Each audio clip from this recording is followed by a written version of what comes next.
Hey guys, what's up? V8 Mark here, and today we're going to be taking a look at the Weatherby SA-08. Specifically, we're going to be doing a breakdown disassembly of it as requested by a viewer of mine, and we're just going to get right into it. First thing you want to do is to check that the shotgun is empty and unloaded, and yes it is. Chamber checked. Magazine tube is also one more time for good luck. Next, I recommend that you flip the safety on. You do not want to pull on the trigger. You don't want the trigger to be pulled and have the hammer come up while you're taking this apart. It can get a little hard to push down the hammer when you need to. Alright, so just like any other shotgun, we're going to remove the end cap here of the magazine tube that's holding the barrel and the handguard and basically everything else. That's pretty standard on most shotguns that have the magazine underneath the barrel in a magazine tube form. So I'm just going to undo that.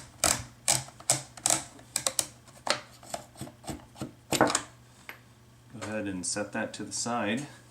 Next, you just want to slide the handguard straight off. Okay, and you can see it's got some nice cutter marks in there as well. And we're going to pull the barrel off, just directly off like this. Okay, and in the barrel, or on the barrel, we have basically the gas block here, and then the two ports. And then the gas piston itself, which this one is a light load piston, and I do have a heavy load piston as well for heavier loads. Okay, and let's see if I can give you guys a shot of those ports in there. And it's got basically two ports, and that's how it directs the gas back, and that's how it works. It's gas operated inertia, or inertia operated gas assisted, one or the other, something like that. Alright, so next what we're going to do is remove the cocking handle, because you got to remove the bolt out the front of the receiver, and you have to remove this cocking handle to do that. And the way I do that is I see the play that is in this bolt here, and you want to move it back to the furthest position, and what you want to do is pull the cocking handle straight out of the bolt from the receiver. And the way I do it is I pinch onto the cocking handle, and then I draw upwards, and I use my knuckles and rest them on the receiver for leverage, and I just pull straight up. So you should be able to do this with one hand, and I just do it like that. I'll show you guys like this how I do it. So basically I start from here and then pull up like that, using this part and this part for leverage. Next, you want to pull on what I call here the operating rod, kind of like what you see on an M1 Garand M1A Mini 14, and you want to pull straight out, and you'll notice that it's not actually coming out. And what I want you to pay attention to is pay attention to this rod back here, which is zinc coated, which is what this coating is up here as well. And you'll see a silver shiny piece right there, and what that is, that's the hammer, and the recoiling rod is caught on the hammer currently. So the way I work with this situation is I actually flip the firearm over and I push back on it, and it falls down. Hopefully you saw that, and then I can pull straight out and remove it. And so I want to show you guys this part here. I'm just going to pull it out as one piece, and you can actually twist off this and set this to the side, and then pull out the bolt and the bolt carrier group, and basically they just separate like that. This is your carrier bolt. Go ahead and clean it up however you like. Personally, I use a toothbrush on it to clean it up. It allows me to get into the nooks and crannies and whatnot, and give it a really good clean. Alright, and that's basically it for all the pieces that come, all the moving parts in the firearm itself. Next would be the trigger pack. If you so wish, you want to take it out. It's very simple. There's a pin right here that you're going to drift out. I'm not going to do it, but I'll just kind of talk about it and walk you through it. So you drift out this pin, and then the trigger pack along with the loading gate here is going to come out in one piece, and the way that works is you pull up on it, and it's going to hinge from here.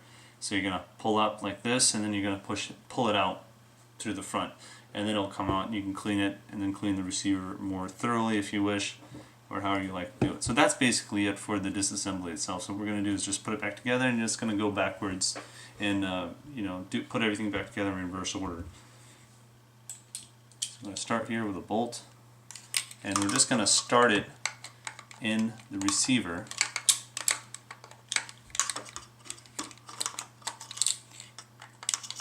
And what's going to be a slight problem is this recoiling rod is going to get caught on the hammer, so you want to watch for that. And you're actually supposed to do this vertically, keep the firearm like this, and the reason for that is it allows the guide rod to touch the plunger in the back, or kind of centerize with the plunger and then work its way back into the stock, so you don't have any problems with that. But I'm going to do it sideways so I can show you.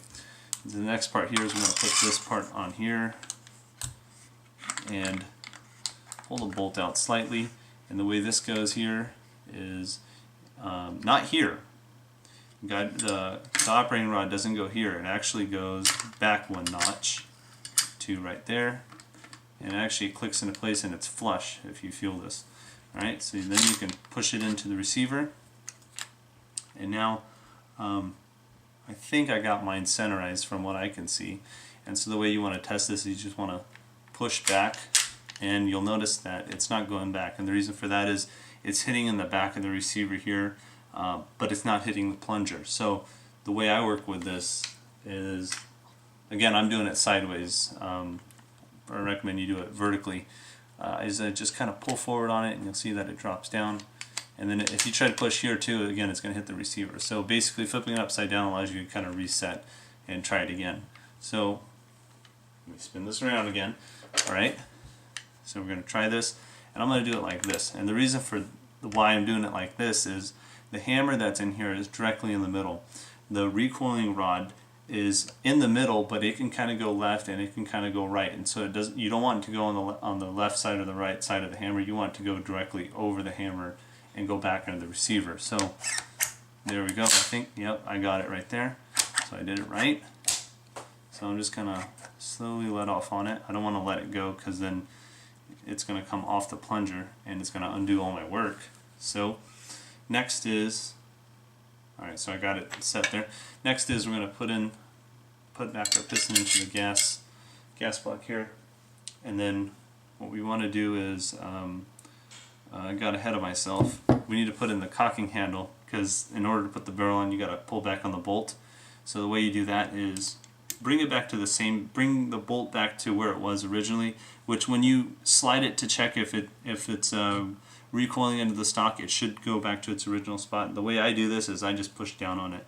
If not, if you have like a rubber mallet, you can go ahead and tap on it and it should go in. And I just use my palm and it should be good to go. Alright, so now we can put on the barrel, and you want to start by sliding on the barrel into the magazine tube and then guiding it into the receiver and kind of pushing back. Then next, use your thumb, probably put your middle finger in the trigger guard and pull back, and then push the barrel on like that, and then slowly let go. Alright, and then what you can do is, I'm doing this with my thumb, is I'm keeping tension on the barrel into the receiver, otherwise the barrel will pop right out. And there's knurling on this rib here, so my thumb's got traction on it. So the next thing you want to do is slide on the handguard, just like that. And then all we're left with to do here is put on the end cap, which just want to put on there. And this is kind of the one part where you may have wished that you had 3 hands.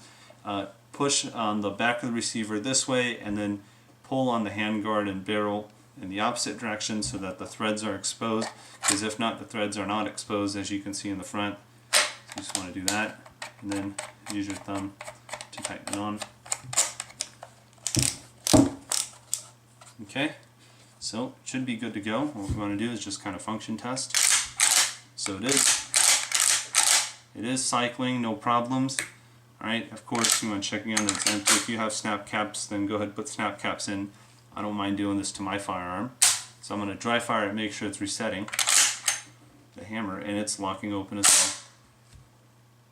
So it is resetting the hammer and locking open, so we should be good to go. Yep. So that's the basic disassembly here of the Weatherby SA-08 12 gauge semi-automatic shotgun. If you guys have any comments or questions or anything like that, please leave them below. I do answer all the questions. But other than that, that's the video for you guys. Hopefully this helped. that's all I got for you guys today. Via Merc, signing out.